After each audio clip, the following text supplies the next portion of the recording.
करवाया just because of this knowledge. मैं सबको ये बताना चाहती हूँ कि अगर किसी को स्मॉल भी टास्क अगर उठाना चाहते हैं, उनको जॉब मिल सकती है, और वो है अमेज़न के आजकल जितने भी अकाउंट्स लोगों के बंद हो जाते हैं, उनको इन्हीं स्ट्रेटजीज को अपना के इन्हीं की स्ट्रेटजीज को अपना के आप अपना काम अपना यानी स्मॉल टास्क पे काम कर सकते हैं। मैंने रिसेंटली 1 वीक पे इसको काम किया और $500 इससे मैंने कमाए हैं। तो यानी बात कहने का ये है कि सिर्फ ये चीज नहीं कि हम इसको लॉन्ग उस पे लेके चले, हम इन्हीं चीजों को जो हमें आते इसी नॉलेज को यूटिलाइज करके हम इनको स्मॉल टास्क में हम लोग काम कर सकते हैं। तो अकाउंट जो जितनी भी स्ट्रेटेजीज हम लोगों ने यहाँ हम लोग सीख रहे हैं, तो हम लोग इसको यूटिलाइज कर सकते हैं अपने रियल लाइफ में। .net.pk नहीं खोल रही। और जितना नंपाई पांडास और वहां तक का काम जो है वो आपने किया हुआ है, तो फाइवर वगैरह पे जाके थोड़ा बहुत जो है डेटा रेंगलिंग का, डेटा क्लींजिंग के जो है ना वो सर नहीं, यही काम जो हम लोगों ने, मैंने यही पांडा और जो यही चीजें थी ना, जैसे सर हम लोगों ने नेटवर्किंग का थोड़ा सा काम किया, इसी को यूटिलाइज कर किसी को स्ट्रेटेजी को अपना के मैंने अभी बहुत से अकाउंट जो अमेज़न के उनके डाउन हुए थे, मैंने उसको एक्टिवेट करवाया जस्ट 1 वीक का $500 का।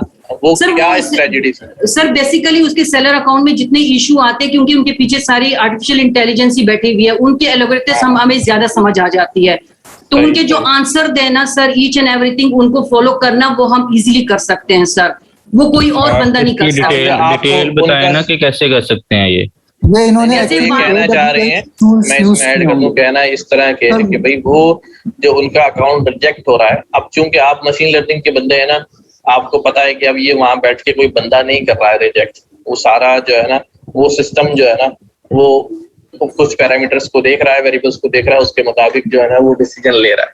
तो अब चूंकि आप मशीन लर्निंग पढ़ चुके हैं, तो वो एल्गोरिथम्स जो उनके काम कर रहे हैं वो जरा आपको आसानी से और दूसरों के मुकाबले में जल्दी समझ में आ जाते हैं कि क्यों रिजेक्ट हो रहा है, तो आप उन चीजों को हैंडल करके जो है वो अप्रूव करा सकते हैं।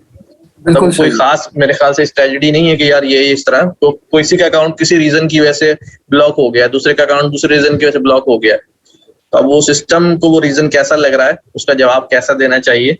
जी सर, यानी एक्शन और plan according to that one आप बना सकते हैं इजीली, आपकी स्ट्रेटजी ज्यादा पता होती है उसके बारे में। जी सही। इब्राहिम बाल बनाए अपने? अच्छा जी, चले आगे बढ़े। बाल बनाए अपने इब्राहिम? मेरा ख्याल है ये नेक्स्ट वीक से शुरू कर दें। रिकरेंट ये दरमियान में सर कोई डिस्टरबेंस आ रही है किसी की आवाज की? अच्छा, मैं जो है ना म्यूट कर रहा हूँ जी। तो अब हमें जो है अभी तक हमने सिर्फ एम्बेडिंग यूज करी है, और उसके बाद फाइनली जो हमने डेंस लेयर यही लगाई है। अब हमें जो है वो अपने मॉडल को भी एफिशिएंट बनाना है, और हम रिकरेंट न्यूरल नेटवर्क जो है उसका इस्तेमाल जो है वो करेंगे। रिकरेंट न्यूरल नेटवर्क या RNN जो है वो एक ये भी जा रहा है न्यूरल नेटवर्क की टाइप है। ये थोड़ा सा डिफरेंट क्यों है टेक्स्ट प्रोसेसिंग के लिए, और क्यों इस्तेमाल होता है, और डेंस के मुकाबले में किस तरह डिफरेंट है, और क्या इसकी स्ट्रेटजी जो है वो डिफरेंस पैदा करती है, कि बेसिकली हम पहले समझते हैं कि यहाँ जो सबसे इम्पोर्टेंट बात लिखी हुई है दैट इज कि तमाम नेटवर्क्स जो अब तक हमने पढ़े हैं they have no memory. A major characteristics of all networks you have seen so far, such that densely connected network converts, is that they have no memory.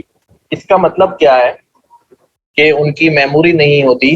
इसका मतलब ये होता है कि जब हम गौर से सुनिएगा इस बात को, whenever we supply a record or a sequence or a data point or a image to a network, वो उस इमेज पे ट्रेनिंग करता है, फॉरवर्ड प्रोपगेशन करता है, बैकवर्ड प्रोपगेशन करता है, और इवेंचुअली जो है उस पर उस एक इमेज के लिए ट्रेनिंग कर लेता है। लेकिन जब दूसरा डेटा पॉइंट या दूसरी इमेज नेटवर्क को दी जाती है, तो उस दूसरी इमेज को पहली इमेज ने क्या क्या ट्रेनिंग ली है, कोई इंफॉर्मेशन उसके बारे में नहीं होती। यानी उन दोनों डेटा पॉइंट्स के दरमियान कोई स्टेट, कोई मेमोरी नहीं होती जो वो आपस में शेयरिंग कर रहे हों। ठीक है, दिस इज द मीन कि नेटवर्क हैज नो मेमोरी। ये दोबारा बता दीजिए ये पॉइंट ना, काइंडली दोबारा बता दीजिएगा। अच्छा, मैं दोबारा बताता हूँ। जब हम, मैं इसको इस तरह बताता हूँ कि हम हमारे नेटवर्क को, एक हमारा मॉडल है, इस मॉडल को जब मैं एक इमेज प्रोसेस कर रहा हूँ, ठीक है, जिस तरह हमने एग्जाम्पल में किया कि भाई एक हमारे पास डॉग की इमेज है और एक हमारे पास दूसरी इमेज कैट की है।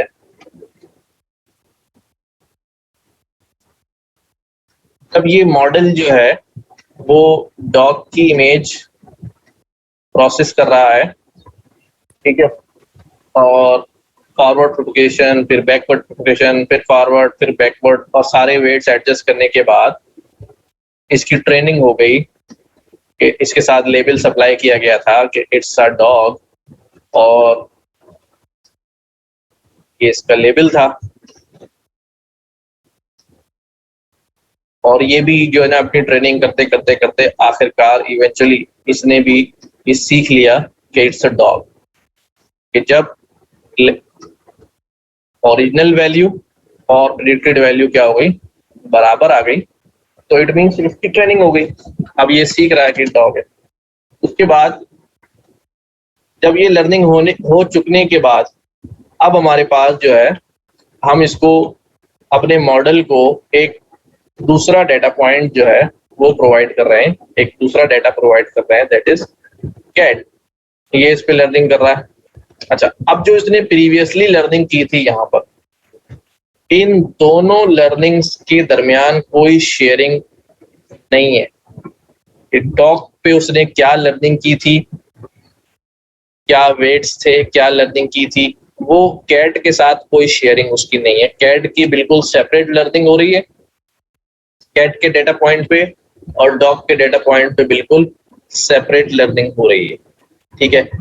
ये दोनों अपनी कोई मेमोरी या कोई स्टेट जो है वो शेयर नहीं कर रहे हैं, यानी मॉडल के पास की कोई इंफॉर्मेशन जो है वो दोनों की कंबाइंड फॉर्म में या शेयर्ड फॉर्म में नहीं जा रही है। मॉडल के पास एक सेक्शन जो है वो डॉग का है और यूं समझ लें एक सेक्शन कैट का है, दोनों के दरमियान कोई कनेक्शन जो है वो उनकी नहीं है, कोई स्टेट शेयरिंग नहीं होगी।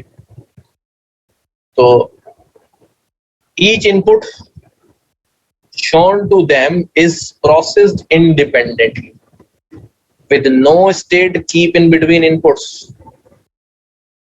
With such networks, in order to process a sequence or a temporal series of data points, ऐसे नेटवर्क के साथ अगर हम सीक्वेंस, जिस तरह टेक्स्ट सीक्वेंस हमारे पास है, एक के बाद एक जिसके अंदर डेटा आ रहा है, और a temporal series data point, या जो हमारे पास टेम्पोरल सीरीज डेटा पॉइंट्स हैं, जिस तरह टाइम स्टैम्प्स के डेटा सेट चलते हैं, you have to show the entire sequence to the network at once. तो ऐसी सूरत में आप क्या करते हैं अभी तक कि हम पूरा जो रिव्यू है, पूरा जो कमेंट है, वो पूरा का पूरा एक साथ मॉडल को फीड कर देते हैं। मेरी बात गौर से सुनिएगा, कंप्लीट रिव्यू उठाया और एक साथ मॉडल को फीड कर दिया, यानी turn it into a single data point. एक रिव्यू एक कंप्लीट डेटा पॉइंट बना हुआ होता है। For instance, this is what you did in IMDb example, an entire movie review was transformed into a single large vector. एक पूरा review एक vector बना and processed in one go, और एक ही दफा में प्रोसेस हो गया। Such networks are called feed forward networks. ऐसे नेटवर्क जो हैं वो feed forward networks कहलाते हैं। यानी कि अगर हम इसको यूं देख लें कि हमारे पास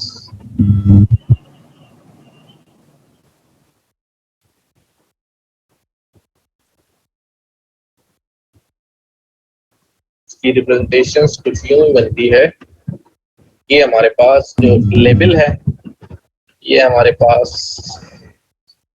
न्यूरॉन है, और ये हमारे पास इनपुट डाटा है। तो इसकी डायरेक्शन जो है वो हमारे पास हर सूरत में इनपुट जो है यहाँ जाता है परसेप्ट्रॉन और उसके बाद जो है उसका आउटपुट, ये फीड फॉरवर्ड है। इसके बाद दूसरा इनपुट आता है, वो दूसरा इनपुट जाता है फॉरवर्ड। ये सब अगले ही डायरेक्शन के अंदर जो है फॉरवर्ड होते रहते हैं, ठीक है, ये फीड फॉरवर्ड है।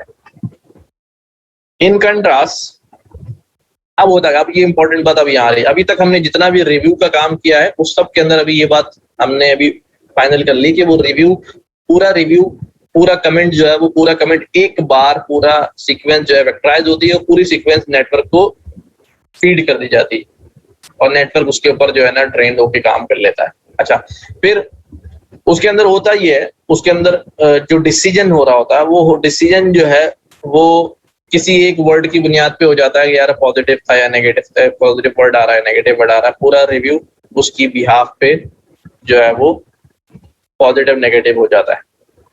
लेकिन वो वर्ड डुअल मीनिंग में इस्तेमाल हो सकता है, कुछ जो है ना एक्सेप्शनल मीनिंग में इस्तेमाल हो सकता है कि उसके वर्ड कुछ और हो, उसके सेंस ऑफ मीनिंग जो है वहां कुछ और हो रहे हो, उसकी वजह से हमारे जवाब जो है वो गलत हो जाते हैं।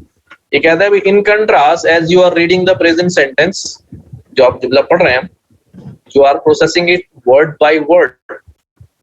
आप पूरा रिव्यू एक साथ हम पूरा नहीं पढ़ रहे हैं, हम पूरा जो सेंटेंस पढ़ते हैं वो वर्ड बाय वर्ड पढ़ते हैं। जिस तरह ये पढ़ा in contrast as you are reading the present sentence, हम एक एक वर्ड पढ़ते पढ़ते आगे की तरफ जो है ना बढ़ रहे हैं। एक साथ पूरा सेंटेंस यहाँ से लेकर यहाँ तक जो है ना वो हम प्रोसेस नहीं कर रहे हैं पूरा सेंटेंस एक दफा, हम वर्ड बाय वर्ड आगे पढ़ रहे हैं और rather I second by I second.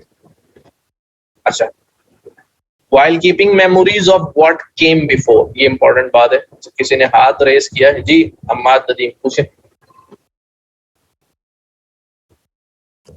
Sir ये क्वेश्चन ये है सर कि ये जो पिछला हमने कोट किया है उसको और जो आप अभी बात बता रहे हैं इसको मजीद समझने के लिए अगर हम प्रेडिक्ट लगाएं और उसमें अपना कोई टेक्स्ट या अपना कोई रिव्यू टाइप करके दें, इसी तरह ये इस वर्डिंग को या अपनी वर्डिंग बना के और प्रेडिक्ट करने के बाद उसको हम रिवर्स करें, जैसे अभी हुआ है टेक्स्ट टू सीक्वेंस हुआ है, हम सीक्वेंस टू टेक्स्ट करें और दोबारा से उसको देखें। जैसे वो एलिफेंट वाली पिछले उसमें चैप्टर में एग्जांपल थी, एलिफेंट का हीट मैप निकाला था, इसी तरह इसका भी कोई तरीका है कि हम इसमें भी उसको चेक करें इंटरनली उसने क्या किया है, किस तरह किया है, उसके लिए हमें उसको रिवर्स करना पड़ेगा प्रोसेस को, उसका कोई तरीका है या आप बता सकते हैं?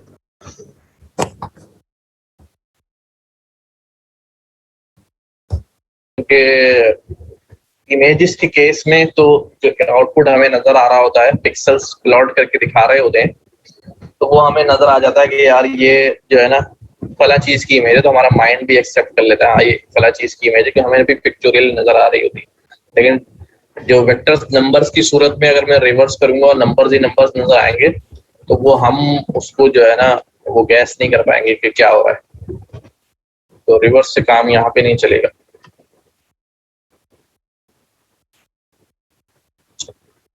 तो अब ये बात करते हैं हम कि जब हम पढ़ रहे होते हैं तो हम क्या कर रहे होते हैं, हम जब सेंटेंस को पढ़ते जा रहे होते हैं while keeping memories of what came before, तो जब हम एक वर्ड पढ़ते हैं इन उसके साथ कंट्रास्ट, तो अब हमने कंट्रास्ट जब पढ़ा है तो हमें ये मालूम होता है कि हम पीछे इन पढ़ के आए, इसीलिए हम इसको तर्जुमा या आपका सेंस जो है अपने दिमाग में सही निकाल रहे होते हैं। तो जैसे जैसे पढ़ते जाते हैं वैसे वैसे पिछली वाली मेमोरी हमारी रिटेन होती है जिसको हम यूटिलाइज करते जाते हैं और हमें पूरे सेंटेंस का मतलब जो है वो इनकम्प्लीट समझ में आ जाता है, कंप्लीट फॉर्म में समझ में आ जाता है। In contrast as you are reading this present sentence, जब हम सेंटेंस पे पहुंचे हैं तो whatever sentence we have read previously उसकी मेमोरी जो है वो हमारे यहाँ तक पहुंचने तक मौजूद है, इसलिए सेंटेंस के साथ वो सब कुछ क्या है जुड़ा हुआ है, तो हमें पूरे मीनिंग जो है उसके मालूम होते हैं। ये हमारा बायोलॉजिकल जो है इंटेलिजेंस जो है वो काम कर रहा होता है। This give you the fluid representation of meaning conveyed in this sentence, तो हमें सॉलिड मीनिंग जो है सेंटेंस के पूरे समझ में आ रहे होते हैं कि कौन सा वर्ड किस सेंस में जो है वो इस्तेमाल हुआ है। Biological intelligence process information incrementally, ये इंक्रीमेंटली इंफॉर्मेशन प्रोसेस हो रही है while maintaining an internal model of what it is processing। कि जो कुछ वो प्रोसेस कर रहा है उसके इंटरनल एक मॉडल जो है उसको मेंटेन कर रहा है कि क्या क्या हो रहा है। बिल्ड फ्रॉम पास्ट इंफॉर्मेशन, कि जो कुछ पीछे पढ़ के आया है, and constantly updated as new information comes in. और हमारा दिमाग जो है वो नई इंफॉर्मेशन आते जाती है तो प्रीवियस के साथ जो है ना वो अपडेट होती चली जाती है। अच्छा, ये अभी जिक्र किया है, थोड़ा सा हवाला दिया है कि हमारा बायोलॉजिकल इंटेलिजेंस जो है वो कैसे काम कर रहा होता है। ये चीज न्यूरल नेटवर्क में काम करने के लिए क्या किया? A neural network adopts the same principle albeit in extremely simplest version. Neural network same काम करता है, अलबत्ता इससे ज्यादा simplest way में काम करता है। It processes sequence by iterating through the sequence elements and maintaining a state containing information related to what it has seen so far. भाई ये सीक्वेंस को प्रोसेस करता है। सीक्वेंस से मतलब क्या है? जस्ट लाइक मैं एग्जांपल के तौर पे ये सेंटेंस ले रहा हूँ कि ये यहाँ से यहाँ तक का ये पूरा एक रिव्यू है, पूरा सीक्वेंस है। ये टेक्स्ट में भी हो सकता है, ये न्यूमेरिकल सीक्वेंस भी हो सकती है। ये मैंने एक सीक्वेंस सिलेक्ट कर ली, ठीक है। It process sequence iterating through the sequence element and maintaining a state. अब ये जब हमने डेंस लेयर में प्रोसेस की थी तो हमने कहा कि ये पूरा उठा के मॉडल को एज इट इज दे दिया जाता है। अब मॉडल उसके ऊपर कुछ ना कुछ जो है ना वो करता है, कोई वर्ड ढूंढता है और जो है ना वो काम कर लेता है। चलो भी ठीक है। लेकिन यहाँ पर क्या होता है? यहाँ पर कहते हैं पूरा मॉडल को नहीं दिया जाता, बल्कि ये रिव्यू जब डेटा से उठाया जाता है तो इसके अंदर फर्दर एक लूप लगता है, इंटरनल एक लूप चलता है जो इसके एक एक वर्ड को उठा के मॉडल में फीड। पहले तो एक रिव्यू उठा आउटर लूप से और फिर इनर लूप से उस रिव्यू के एलिमेंट्स वन बाय वन जो है मॉडल को फीड होते हैं। यहाँ पर इसने यही बात की, आइटरेटिंग थ्रू सीक्वेंस एलिमेंट्स, के सीक्वेंस के एलिमेंट्स को आइटरेट करता है। ये जो एक एक टोकन है, this is the element of sequence. Her token जो है वो सीक्वेंस का एलिमेंट बनता है। एंड मेंटेनिंग अ स्टेट, और यहाँ पर जो कुछ इसने सीखा, वर्ड पढ़ा था, जो कुछ सीखा वो एक स्टेट के तौर पे मेंटेन कर लिया कि ये सीखा है मैंने। फिर उसने अगला वर्ड पढ़ा, ये एक स्टेट आ गई और प्रीवियस स्टेट अगली स्टेट के साथ जो है कंबाइन हो गई। अच्छा, पहले इस सेंटेंस को पूरा पढ़ते हैं, उसके बाद मैं इस डायग्राम को समझाता हूँ। In effect, an RNN is a type of neural network that has internal loop. उसके अंदर internal loop है। The state of RNN is reset between processing two different independent sequences. जब दूसरी sequence आएगी, यानी दूसरा रिव्यू आएगा, तो state will be reset, दोबारा zero state पे आ जाएगी। Such as two different IMDb. So you will consider one sequence in a single data point. एक डेटा पॉइंट एक सीक्वेंस है, a single input to the network, और single input जा रहा है। What changes is that this data point is no longer processed in a single step. One go में process नहीं होगा, rather the network internally loops over the sequence element. के अब उस सीक्वेंस एलिमेंट को मॉडल जो है वो इंटरनली लूप करेगा। यहाँ पर क्या होता है? ये आरएनएन मॉडल है, एक इनपुट हमारे पास सप्लाई किया गया, इस इनपुट का जो भी लर्निंग हुई अगली लेयर में जाने के लिए आउटपुट बना, वो आउटपुट वापस मॉडल के अंदर रीफीड हुआ। जैसे ये बात की थी मैंने, दा फीड हुआ एज अ इनपुट, उसकी जो भी लर्निंग थी वो फीड हुई और स्टेट जो है वो नया इनपुट जो है वो यहां से आया। अब आरएनएन के पास दो चीजें दोबारा प्रोसेस होने के लिए जमा हो गई, दैट इज दा की लर्निंग और नया आने वाला इनपुट, दैट इज स्टेट। इस तरह ये चलता रहेगा, स्टेट मेंटेन होती रहेंगी और आखिरी जब एलिमेंट जब ये प्रोसेस होगा तो इसके आउटपुट में पिछले तमाम आउटपुट्स जो हैं वो कंबाइनिंगली जमा हुए होंगे, ठीक है। तो हर वर्ड जो है वो यहाँ पर प्रोसेस हुआ और अगले वर्ड के साथ कंबाइनिंगली जो है प्रोसेस हो रहा है, और उसका सेंस और उसका मीनिंग जो है वो रिटेन कर रहा है। तो सर ये आउटपुट कुछ नहीं देगा फिर, यानी कि आउटपुट नहीं दे रहा, ये आउटपुट को खुद अपने पास दोबारा नहीं, आउटपुट भेज रहा, आगे भी भेज रहा है, आगे भी भेज रहा है और अपने आप को भी दे रहा है। तो सर इसकी मैं इसका और अगर एक सिंपल स्टेप इसकी मैं एक डायग्राम सी बनाऊं यहाँ पर। इस सूरत में जब ये पूरे सीक्वेंस ऑफ वर्ड्स को एक साथ बारी बारी वो कर रहा है सेपरेटली, तो ये टाइम ज्यादा नहीं लेगा इसमें प्रोसेसिंग में। और फिर दूसरा सवाल ये है कि सर ये जो पिछले वर्ड्स थे, पिछले टोकन्स थे, उनको फिर स्टोर कहाँ रख रहा है, क्योंकि उस आउटपुट को रिटेन भी रखना है ना। अगर वो रिटेन नहीं रखेगा तो फिर इसका मतलब है कि उसको नए सिरे से प्रोसेस करना पड़ेगा। बताता हूँ, एक्स बनता है एच और हमारे पास वाई, तरह ये हमारे पास ये क्या करता है कि इनपुट होने के बाद जो आउटपुट आया है उसको वापस जो है वो यहाँ सप्लाई कर देता है। अब नया इनपुट आएगा, x के बाद x1 आ जाए, ये x नॉट हो जाए, h नॉट, y नॉट।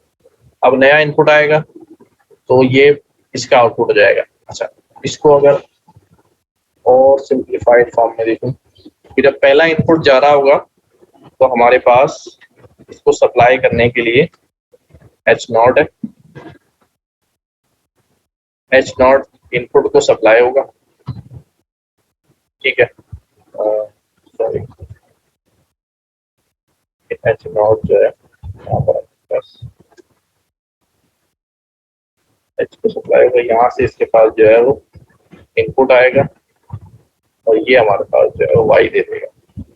अब ये जो आउटपुट दे रहा है ये आगे भी भेजेगा इस तरफ और यहाँ से इसके पास जो है वो एक और इनपुट आ जाएगा x1, ठीक है। यहाँ पर हमारे पास h है, इसका आउटपुट निकलेगा और यहाँ से ये आउटपुट आगे भी जाएगा, नया हमारे पास इनपुट आ जाएगा एंड सो ऑन। ये प्रोसेस जो है वो यूं जो है वो चलता रहेगा। सर इसका फायदा क्या होगा कि हम मतलब हर उसको दे रहे हैं प्रीवियस इनपुट के साथ? इसका फायदा ये हो रहा है कि इसने यहाँ पर लर्न किया आई, ठीक है, और यहाँ से इनपुट आया इसके पास एम, ठीक है। अब ये क्योंकि सेपरेट है ना, आई अलग हो जाता था, आई अलग हो जाता था और एम अलग प्रोसेस होता था। अब यहां से ये तो आ गया कि इसने आई की लर्निंग कर ली, अब ये इसके पास ये दोनों जा रहे हैं, जो इसने लर्निंग की है कि ये आई है और ये इनपुट है, तो ये क्या बन गया यहाँ पर आई एम, ठीक है। आई एम का जो भी आउटपुट था यहाँ पर बना, ठीक है, जो भी आउटपुट था यहाँ पर बना, यहाँ से एक नया वेरिएबल आ गया, एक नया इनपुट आ गया। अब ये आई एम जो है ये आगे प्रोसेस हो रहा है, ये पीछे से लर्न होके आया है और नया इनपुट आया जो यहाँ पर प्रोसेस हुआ, तो इसने क्या रिटर्न कर दिया इसको, भाई फाइनली आई एम आ। तो अब जो पिछली जो भी इनपुट थे जिनके दरमियान स्टेट नहीं थी, वो स्टेट अब इसमें क्या हो रही है, शामिल होते जा रही है और कंबाइनिंगली आपका एक सेंटेंस बनता चला जा रहा है, ठीक है। सर जिस तरह आप पर ये तो फिर ऐड कर रहे हैं ना, ये प्रोसेस तो नहीं कहेंगे इसको, नहीं ऐड नहीं कर, नहीं मैं ये तो ऐड आपको बजाय नजर आ रहा है जो मैंने लिख के दिखा दिया है। जब ये देखो ये घूम के कहाँ जा रहा है, ये घूम के जा रहा है नेटवर्क के अंदर। जब नहीं सर, मॉडल के अंदर सर इट मींस कि हमारी सारी की सारी इनपुट कंजर्व रह रही है, सारी की सारी इनपुट इकट्ठी फिर जाके आउटपुट में आएगी। हाँ हाँ, यानी सेंटेंस को वो थॉरली हर नया इनपुट, हर हमारे आउटपुट जो है वो कम्युलेटिव होते जा रहे हैं, इनपुट नया इनपुट आता जा रहा है, कम्युलेटिव होते जा रहे हैं। सर इसको इस तरह कह सकते हैं कि हर टोकन का आउटपुट प्रिजर्व रखा जा रहा है और ऐसे ही। अब इधर आ जाए, अब आ जाए असल डायग्राम की तरफ। जब बात यहाँ तक पहुंच गई है इधर आ जाए, देखें क्या हो रहा है। ये एक सूडो कोड है।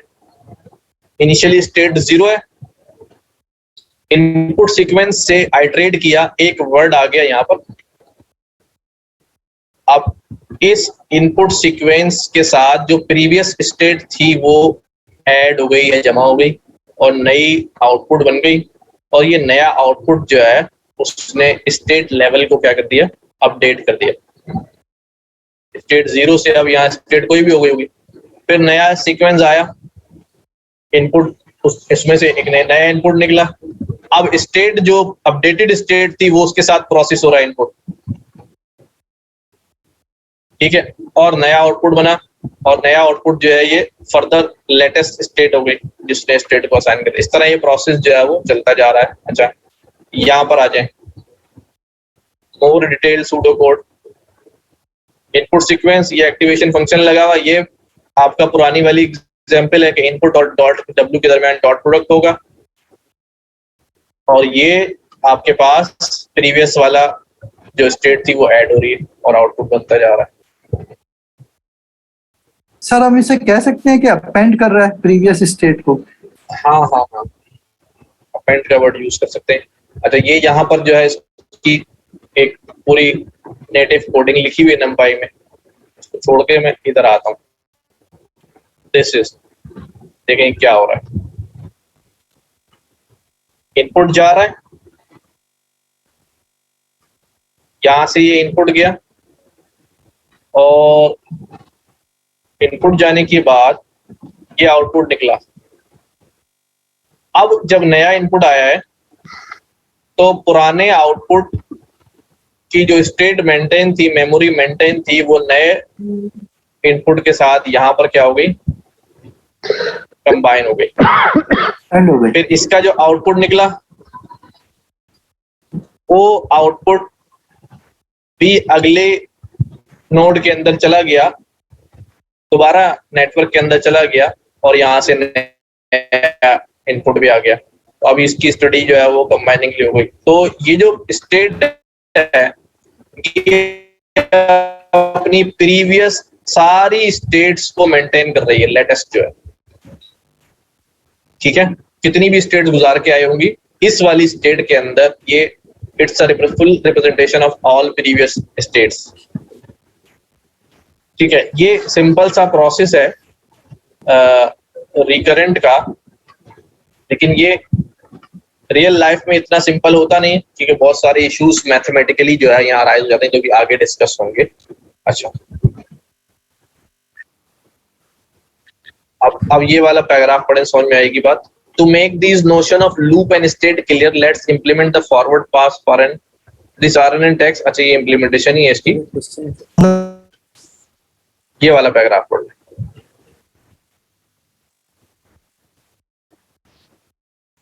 बल्कि मैं तो कहूंगा कि ये पूरा पैराग्राफ दोबारा आप लोग पढ़ें यहाँ से, ताकि थोड़ी पिक्चर क्लियर हो। सर ये तो वो लॉजिक सर्किट्स वाला कोई शिफ्ट रजिस्टर लग रहा है, ये मेमोरी लग रही है।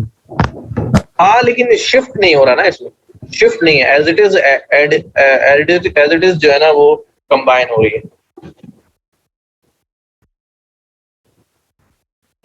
सर जैसे आपने पीछे बताया कि IMD डेटाबेस में वो सॉरी डेटा सेट में वो एक वर्ड निकाल लेता और उस पे मतलब बता देता है कि यार ये पॉजिटिव था या नेगेटिव था। इसमें हम पूरा का पूरा जो है वो जो सेंटेंस है उसको प्रिजर्व कर रहे हैं, उसकी स्टेट को मेंटेन करें, लेकिन इसमें फिर प्रोसेसिंग कैसे होगी? मतलब अल्टीमेटली वो कैसे डिसाइड करेगा कि ये रिव्यू पॉजिटिव था या नेगेटिव था? वो तो हमने लेबल दिया हुआ है ना।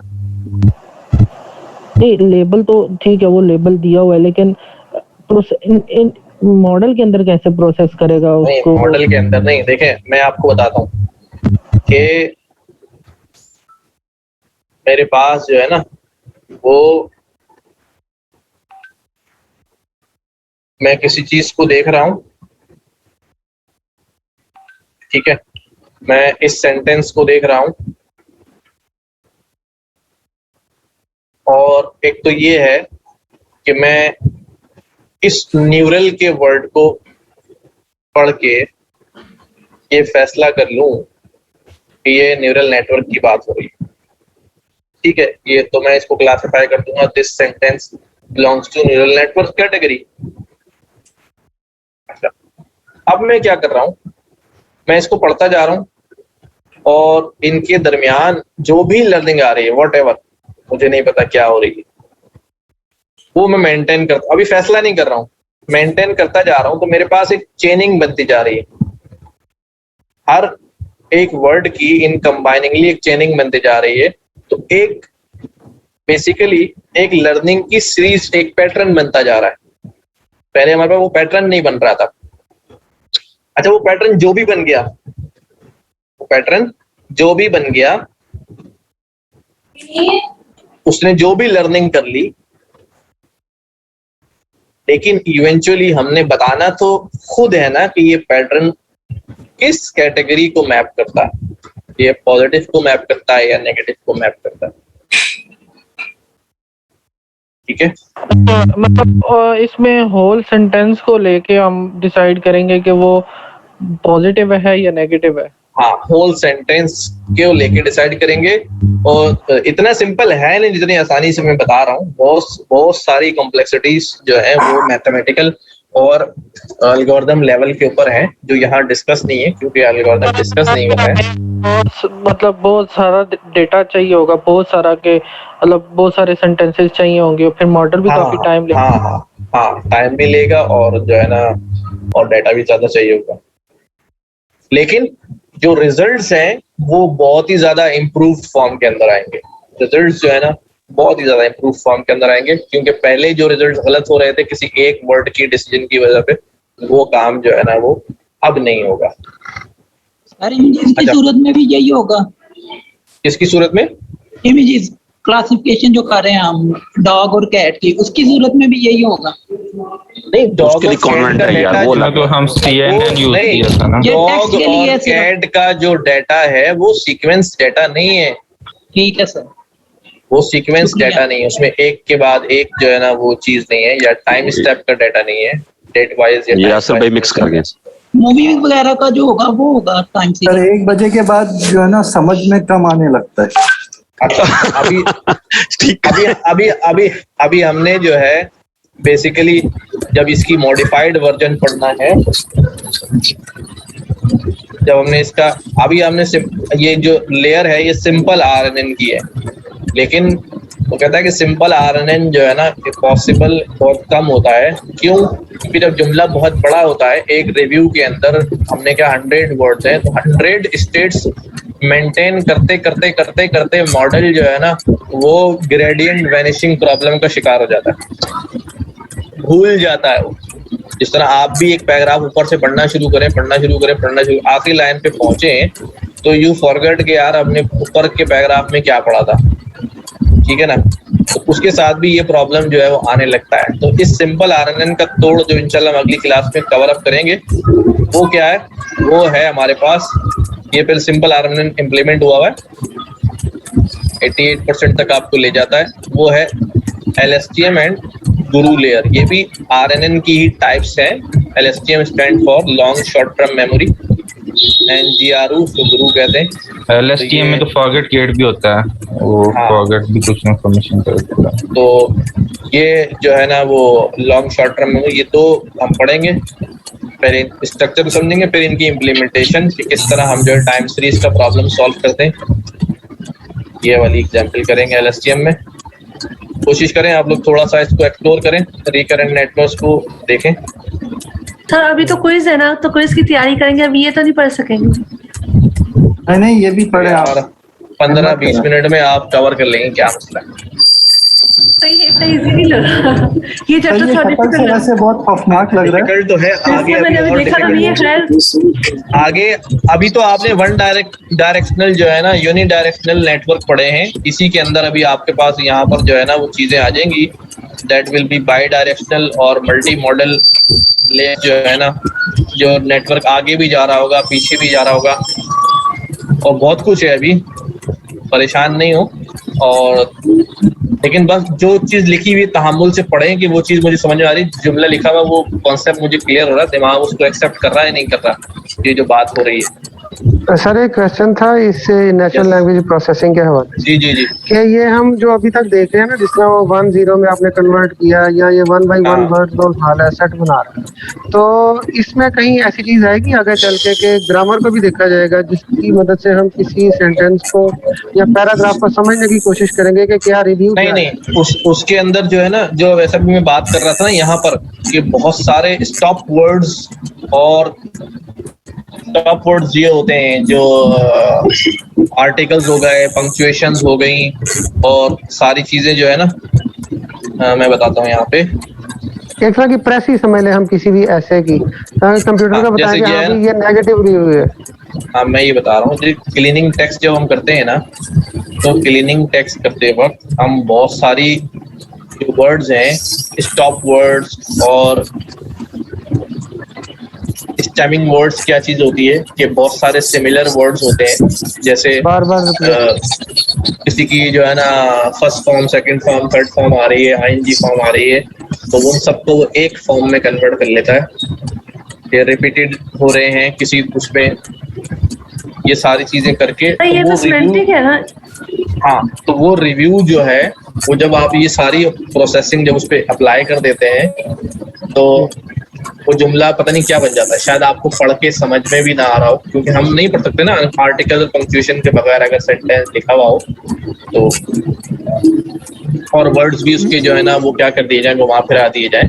तो हम बेसिकली अगर ये कहना चाहें, जिस तरह आपने समझ ने कहा कि भाई वो ग्रामर को पढ़ रहा होता है, तो वो ग्रामर उसकी होती होगी, लेकिन जो हम ग्रामर फॉलो करते हैं ना, वो वाला जो है ना वो ग्रामर का मसला यहाँ पर नहीं होता होगा, इम्प्लीमेंट डिफरेंट होता है।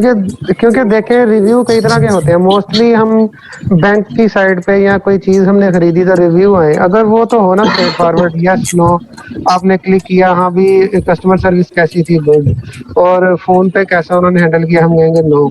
तो वो एक तरह का हम उनको मैथमेटिकली कुछ ना कुछ प्रोवाइड कर रहे हैं, लेकिन एक जगह पे कुछ ओपनली आप लिख देते हैं पूरा पैराग्राफ। हाँ, वो अब उस पैराग्राफ को पकड़ने के लिए ग्रामर, हाँ, रेटिंग और फीडबैक की बात कर रहे हैं। रेटिंग तो आराम से हैंडल हो जाती है, न्यूमेरिकल आ जाती है।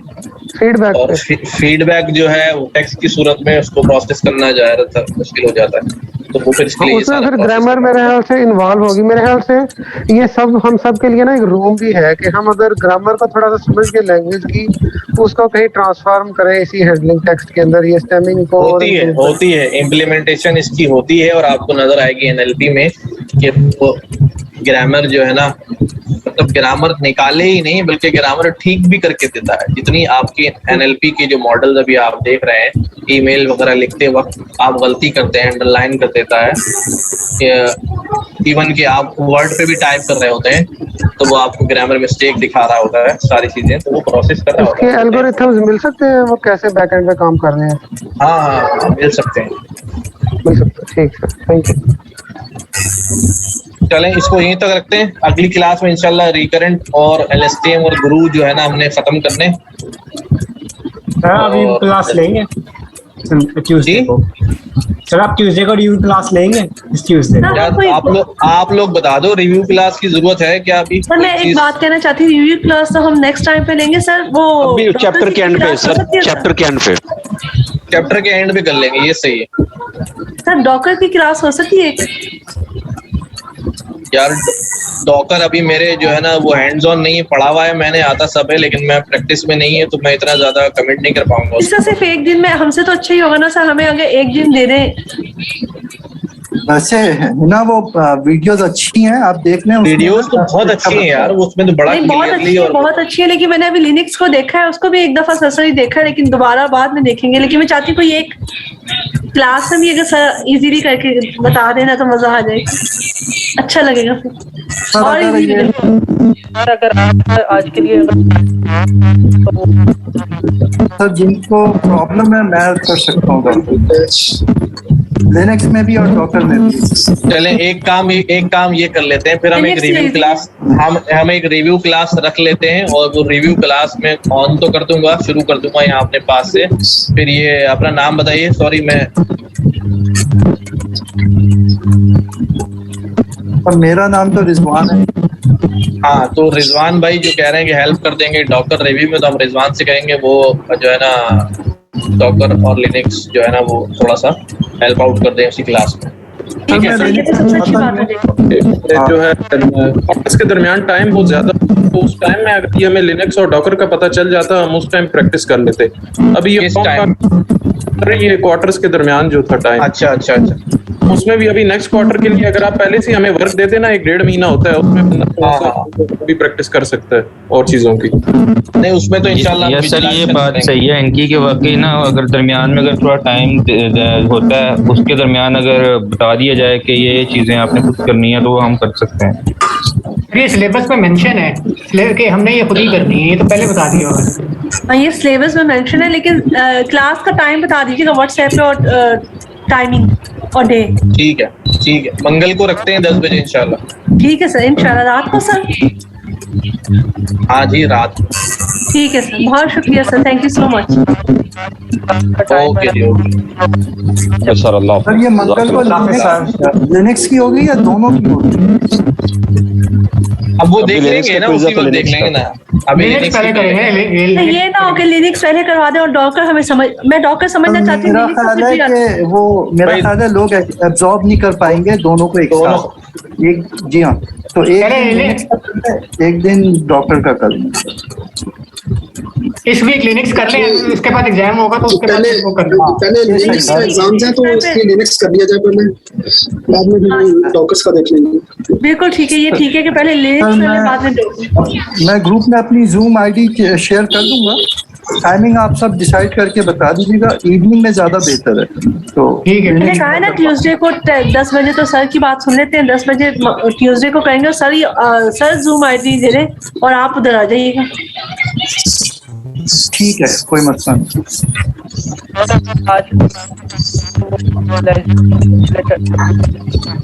सर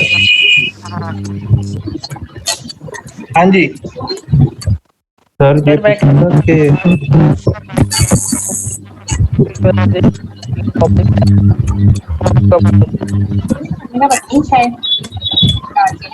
कि थोड़ी देर के बाद खाइए, सारे में पकौने लगेंगे, ये देखो तो।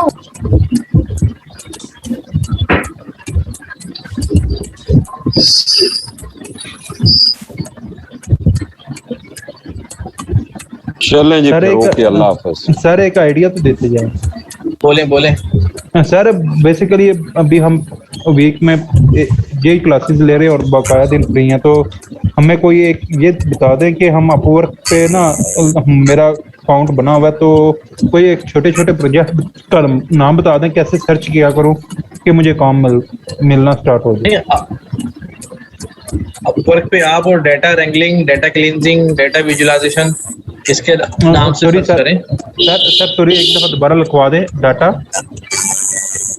यहाँ पर जो लिस्ट ऑफ मैंने यहाँ दिखाया था, टॉपिक्स आ रहे हैं सर। Yes sir.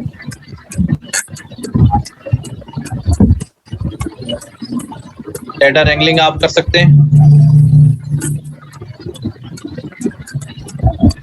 ठीक है। Yes sir. इसमें डेटा क्लीनिंग और ये सारी चीज आ जाती हैं। Okay sir. डेटा विजुअलाइजेशन जो है ना वो कर सकते हैं।